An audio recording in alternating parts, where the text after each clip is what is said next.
Preso há 6 meses, médico conhecido como Dr. Bumbum tem pedido de habeas corpus concedido pela Justiça no Rio de Janeiro.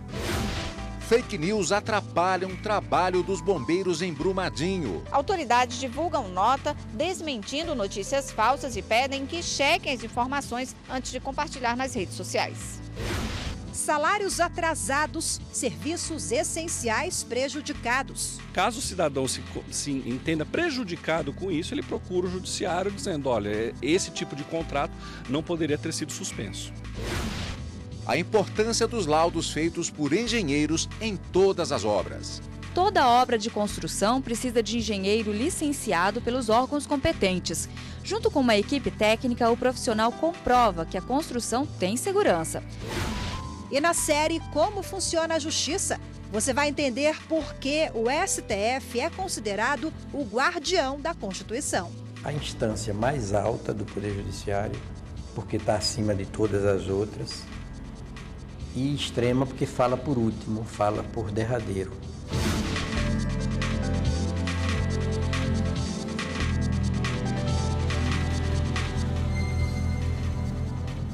Olá, boa tarde. Boa tarde. O Tribunal de Justiça do Rio de Janeiro concedeu habeas corpus ao médico Denis Barros Furtado, conhecido como Dr. Bumbum.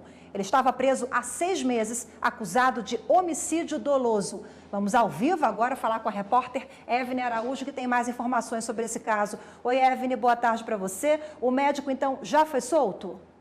Oi, Rafaela, boa tarde. Olha, ainda não. A defesa de Denis Furtado ainda aguarda a soltura dele, que está no presídio de Jericinó, em Bangu. O habeas corpus foi concedido pela 7ª Vara Criminal do Rio de Janeiro. Enquanto estiver sendo investigado, o médico não pode sair de casa à noite, nem nos dias de folga, além de estar proibido de sair do estado do Rio de Janeiro. O Dr. Bumbum foi denunciado pelo Ministério Público após a morte da paciente Lilian Calisto, que foi submetida, morreu horas depois de ser submetida a um procedimento estético em julho do ano passado. Voltamos ao estúdio.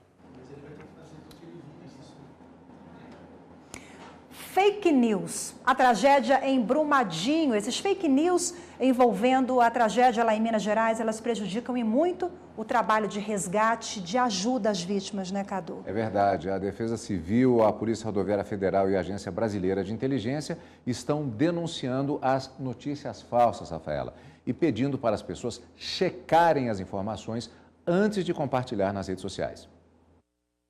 A tragédia de Brumadinho tomou conta das redes sociais, mas nem tudo que tem sido divulgado é verdade, como atentados terroristas por estrangeiros na região, fotos de outros resgates, desabamento e até contas falsas para doações.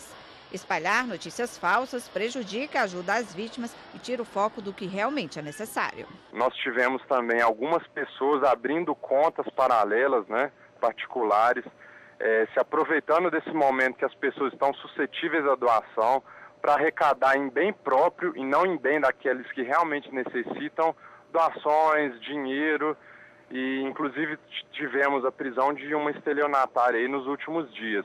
Então isso atrapalha uma operação como um todo, não só para o Corpo de Bombeiros, mas também para a Polícia Militar. O que o cidadão deve fazer é o mesmo que um jornalista, desconfiar. Será que essa informação bombástica que estão me mandando no WhatsApp, ela é verdadeira? Para pensar, se é uma informação que você vai mandar para toda a sua família, para seus grupos de amigos, seus colegas de trabalho, é porque aquela informação você parte da premissa que ela é importante para você.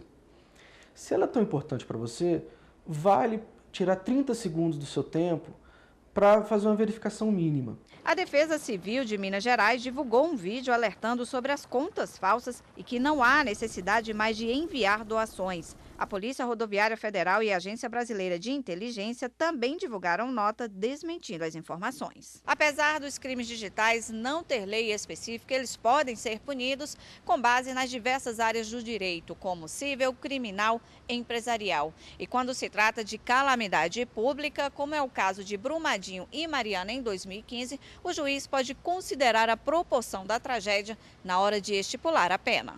As pessoas que compartilham de forma irresponsável, elas podem ser indiciadas em alguma investigação criminal para realmente verificar qual foi a responsabilidade dela, qual foi a participação dela, se nesse caso houve uma consciência no compartilhamento ou simplesmente foi uma forma ingênua e aí sim, a partir daí, é verificada a responsabilidade dessa pessoa.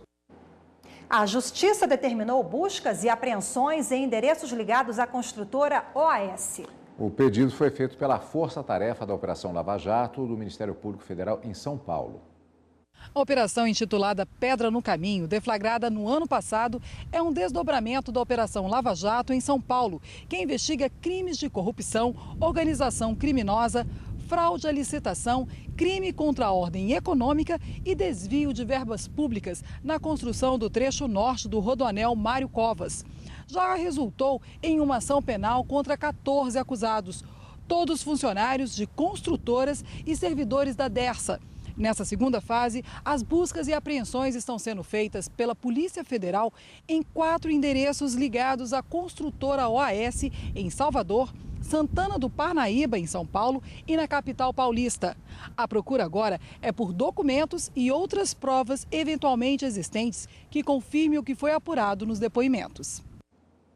O presidente do Supremo Tribunal Federal, ministro Dias Toffoli, de plantão no recesso do Judiciário, autorizou agora há pouco o ex-presidente Lula a comparecer ao velório do irmão dele, Genival Inácio da Silva, hoje em São Paulo. O ex-presidente Lula recorreu ao STF após ter inicialmente pedido negado pelo Tribunal Regional Federal da 4ª Região. Homem acusado de fraudar concursos no Pará tem prisão preventiva mantida pelo Superior Tribunal de Justiça.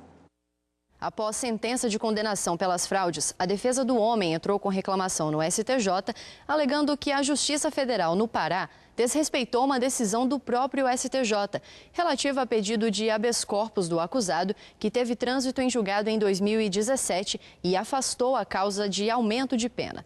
O homem foi condenado a 10 anos e 8 meses de reclusão em regime inicial fechado, multa e perda do cargo. Para a defesa, se fosse respeitada a decisão, a pena estaria limitada a 8 anos em regime inicial semiaberto, sem determinação de prisão preventiva e perda do cargo público. Ao analisar o novo pedido, o presidente do STJ, ministro João Otávio de Noronha, afirmou que não há relação direta entre a decisão sobre o aumento de pena e a decretação da prisão preventiva. O ministro acrescentou que não há ilegalidade na prisão, considerando que, entre outros fatores, a prática de fraude em concurso público aconteceu mais de uma vez. O ministro João Otávio de Noronha destacou que houve afronta à decisão do STJ quanto ao aumento da pena, mas negou o pedido de liberdade. Após manifestação do Ministério Público Federal, o mérito da reclamação será julgado pelos ministros da 3ª sessão. E no próximo bloco, o papel fundamental dos engenheiros em todas as obras. Junto com uma equipe técnica, o profissional comprova que a construção tem segurança.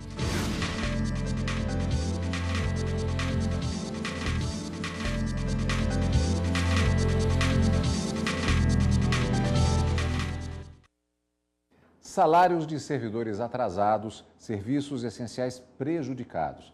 Esta é a situação de 7 estados brasileiros que decretaram calamidade financeira.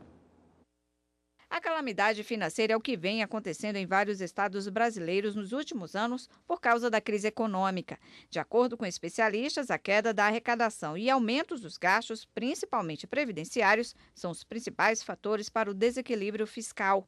E a situação gera fome e desemprego, causam serviços essenciais como saúde, educação e segurança. O estado de calamidade financeira tem previsão na Lei de Responsabilidade Fiscal. As leis orçamentárias normalmente prevêem essa possibilidade. Lei 4.320, federal, e a Lei de Responsabilidade Fiscal também fala disso.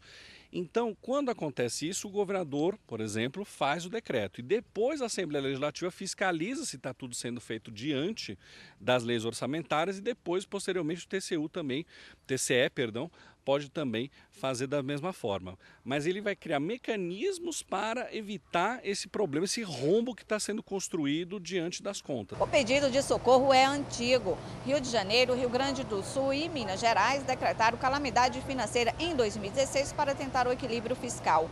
Reconhecer essa situação é uma forma de alertar a sociedade para que o governo possa tomar medidas drásticas para regularizar as contas e também de pedir ajuda da União. Já são 7 estados com pedido de ajuda financeira. O mais recente foi o estado de Goiás. Resultado, salários de servidores atrasados, escolas fechadas e aluguéis cortados. Segundo o decreto publicado pelo governador de Goiás, o estado tem um déficit previsto até o fim deste ano de mais de 6 bilhões de reais. R$1 milhão é só da folha de pagamento de servidores do ano passado, que não foi quitada. Outras 6 unidades da federação também pediram ajuda. São eles Rio Grande do Sul, que pretende extinguir 11 órgãos do Executivo e secretarias. Minas Gerais vai ter mais flexibilidade nos pagamentos, priorizar os serviços essenciais e tentar levar mais recursos para o Estado. Rio de Janeiro pretende priorizar gastos para os serviços essenciais e impedido de realizar novos concursos até que todos os aprovados em provas anteriores a junho de 2016 sejam convocados. No Rio Grande do Norte, a governadora vai adotar medidas que ajustem as despesas com pessoal dentro do limite orçamentário. E isso vai tentar impedir a demissão de servidores comissionados, não estáveis e até estáveis. Roraima criou um gabinete de crise, proibindo qualquer despesa que onere ainda mais a folha de pagamento, como gratificações, viagens diárias e horas extras. O Mato Grosso também pediu ajuda e, com a decretação do estado de calamidade financeira, todos os contratos e licitação serão reavaliados, inclusive os que estão em vigor. Segundo esse cientista político, a folha de pagamento é um dos principais fatores que contribuem para o déficit em todos os estados em crise. Isso porque há contratações desnecessárias feitas por decisão política. Ele explica ainda que a crise financeira é um problema que vai ter consequências a longo prazo. Certamente levará décadas para que as contas possam ser equilibradas. Não sei se décadas, mas talvez vários anos para que os governos consigam minimamente equilibrar, né, suas contas e colocar a casa em ordem. O cidadão, ele pode, se ele se sentir prejudicado com isso, ele pode procurar o judiciário a respeito disso. Porque um dos mecanismos que o chefe de Poder Executivo tem é simplesmente suspender serviços públicos, se for muito grave, ou suspender alguns tipos de contrato. Caso o cidadão se entenda prejudicado com isso, ele procura o judiciário dizendo, olha, esse tipo de contrato não poderia ter sido suspenso. A participação de um engenheiro é fundamental em qualquer obra. Ele é responsável pelos laudos técnicos que comprovam a segurança do empreendimento. Toda obra de construção precisa de engenheiro licenciado pelos órgãos competentes. Junto com uma equipe técnica, o profissional comprova que a construção tem segurança. Mesmo com o laudo técnico, a empresa contratante tem responsabilidade objetiva, ou seja, ela responde civilmente por qualquer dano causado pela obra. A empresa com o cliente, ela sempre vai responder civilmente. Não quer dizer que ela vai responder criminalmente, porque criminalmente eu preciso imputar ao profissional responsável técnico. Já no caso do engenheiro, é necessário provar que o dano foi causado por erro ou falha na avaliação. O engenheiro que assinou o laudo responde civil, criminal e técnico-administrativo. No caso da tragédia em Brumadinho, Minas Gerais, 3 engenheiros da Vale e 2 contratados terceirizados foram presos temporariamente em São Paulo e Belo Horizonte para prestar esclarecimentos. Os investigadores querem saber se os documentos que atestavam a segurança na barragem foram obtidos por meio de fraude. As informações do início ao fim da obra são documentadas no ART, Anotações de Responsabilidade Técnica, uma forma de o engenheiro demonstrar o trabalho realizado. O profissional, ele confia nas informações técnicas, né, da sua equipe, só que obrigatoriamente ele tem que ir a campo para poder atestar realmente se o laudo tem veracidade e, consequentemente, né, produzir uma prova bem elaborada.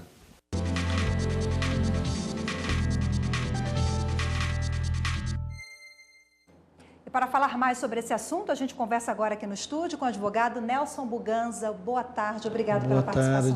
Doutor, obrigado, doutor Nelson, mais uma vez para falarmos a respeito desses assuntos ligados a essa questão específica de hoje, que é a participação do engenheiro, que tanto deve emitir um laudo com relação a uma residência, quanto com relação a grandes barragens, como é o tema que nós temos acompanhado agora. Sim, é uma tristeza, né?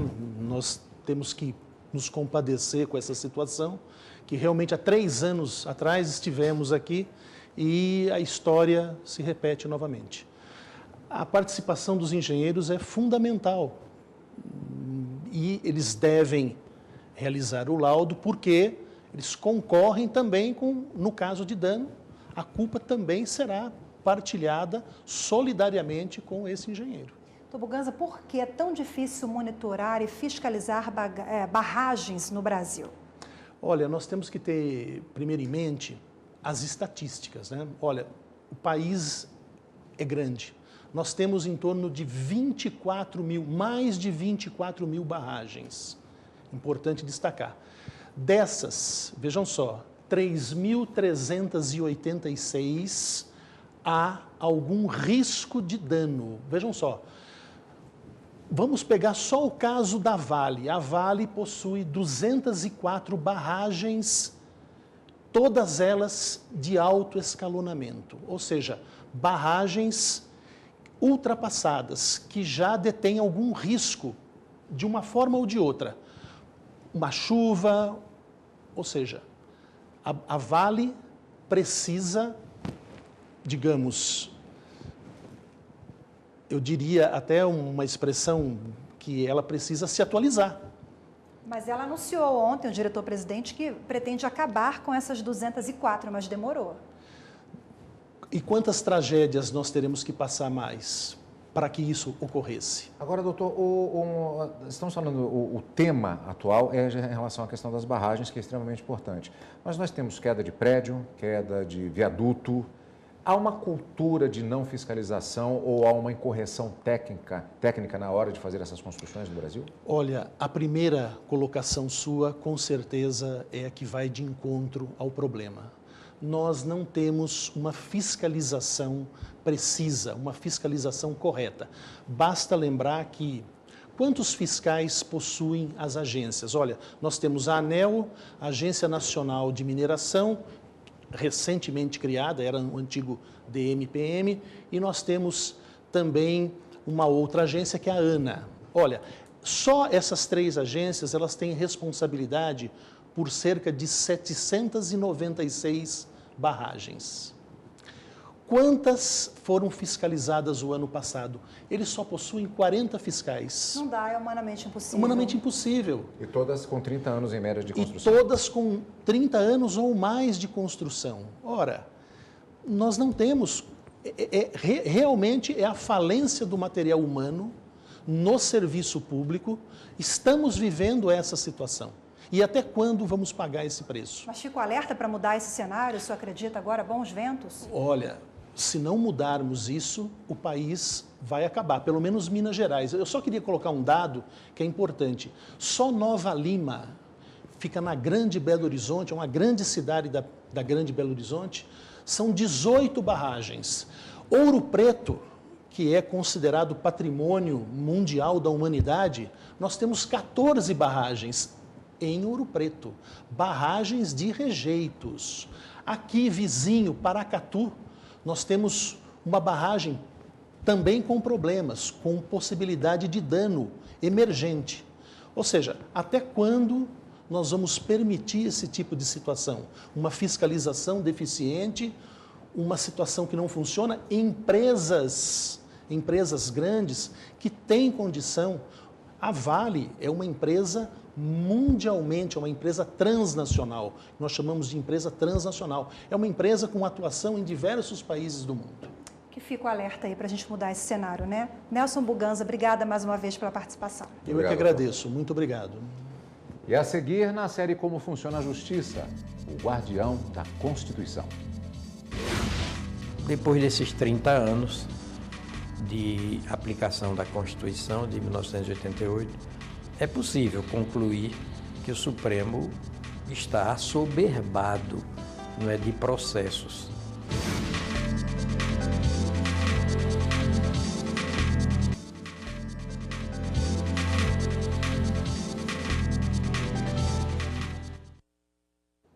O Tribunal Superior do Trabalho julgou mais de 319 mil processos no ano passado, um aumento de 12% na produtividade em relação a 2017.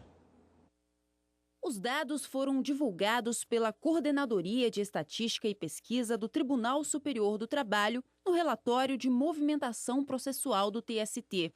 Em 2018, o tribunal julgou 319.727 processos, um aumento de 11,9% na produtividade em relação a 2017, quando foram 285.743. O número representa uma média de 30.274 ações julgadas por mês.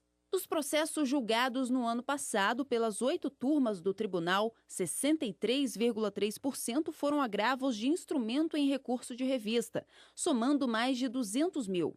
O que também aumentou foi o número de processos recebidos, 322.831, o que representa 15,8% a mais do que em 2017. 74,3% dos recursos originários vieram dos tribunais regionais do trabalho, a maior parte de São Paulo e Minas Gerais.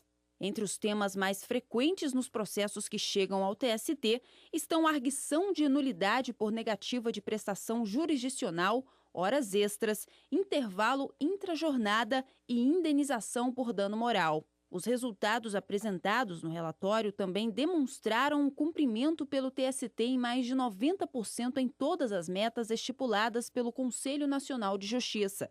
Em dezembro de 2018, mais de 700 mil ações que aguardavam sentença foram julgadas. Em 2018, foram pagos aos reclamantes, em razão de sentenças da Justiça do Trabalho, mais de 30 bilhões de reais e arrecadados 430,8 milhões de custas.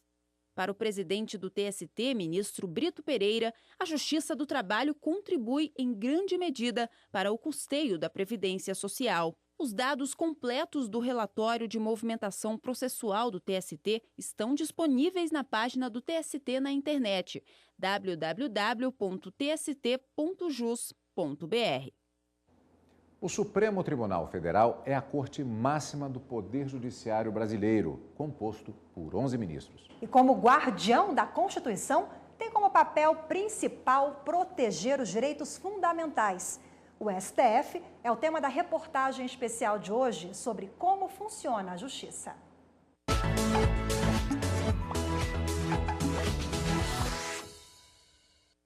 O Supremo é o órgão de cúpula do Poder Judiciário brasileiro. Ele é o mais alto e, ao mesmo tempo, o poder extremo. A instância mais alta do Poder Judiciário, porque está acima de todas as outras, e extrema porque fala por último, fala por derradeiro.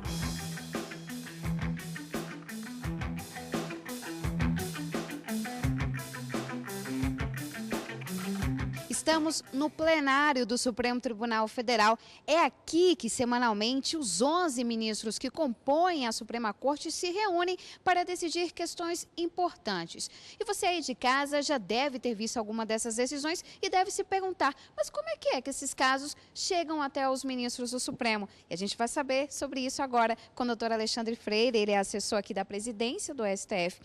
E aí, doutor Alexandre, como é que esses casos inicialmente chegam aqui ao STF e depois são distribuídos aí para os ministros? O Supremo Tribunal Federal é o órgão de cúpula do sistema judiciário, cabe ao Supremo dar a última palavra em matéria constitucional. Ele é acionado de duas formas. Ele pode ser acionado através da via recursal, quando um cidadão, uma pessoa jurídica, aciona o Supremo interpondo um recurso, que em regra é o recurso extraordinário, ou então através das denominadas ações originárias da competência do Supremo Tribunal Federal. Existem processos que envolvem políticos como o presidente da República, ministros de Estado, senadores e deputados federais que são julgados no STF. E ainda recursos relacionados ao cumprimento das garantias constitucionais. Algumas dessas ações percorrem todas as instâncias inferiores até chegar ao Supremo. Se o acórdão, a decisão do tribunal teve por fundamento a Constituição Federal, o advogado vai redigir um recurso extraordinário para o Supremo Tribunal Federal. Mas veja que interessante, Carla, esse recurso não vem direto para o Supremo, porque é feita uma triagem pela presidência ou vice-presidência lá na origem, que uma vez admitido o recurso, encaminha para o Supremo. Em 2018, foram quase 125 mil decisões e o acervo do tribunal conta ainda com um pouco mais de 38.500 processos. Daí, um desafio da Corte. Depois desses 30 anos de aplicação da Constituição de 1988, é possível concluir que o Supremo está assoberbado, não é, de processos. Eu, quando estava lá, dizia: Senhor, não nos deixeis cair em tanta ação. Fazia essa brincadeira séria. O Instituto da Repercussão Geral foi instituído pela Emenda Constitucional 45 de 2004 e funciona como um filtro quantitativo e qualitativo de matérias que vão ser examinadas pelo Supremo Tribunal Federal. Atualmente, o Supremo tem no seu portfólio de repercussões gerais 1.029 temas, entre os admitidos e aqueles que foram rejeitados. E como é ser ministro da maior corte do país? É o grau máximo da cidadania, genericamente, e da profissão jurídica, das profissões jurídicas, especificamente. Né? Porque o Supremo, pronto, volto a dizer, é o guardião da Constituição.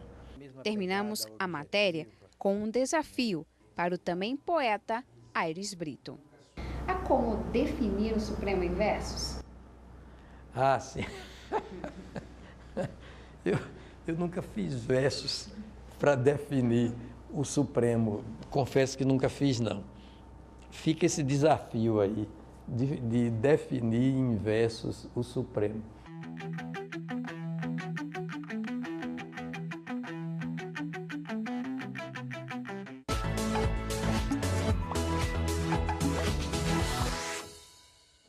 O Jornal da Justiça de hoje fica por aqui. Obrigada pela sua companhia, uma boa tarde para você e até amanhã. Mais notícias do Judiciário você confere às 18h30 no Jornal da Justiça, segunda edição. Uma ótima tarde para você.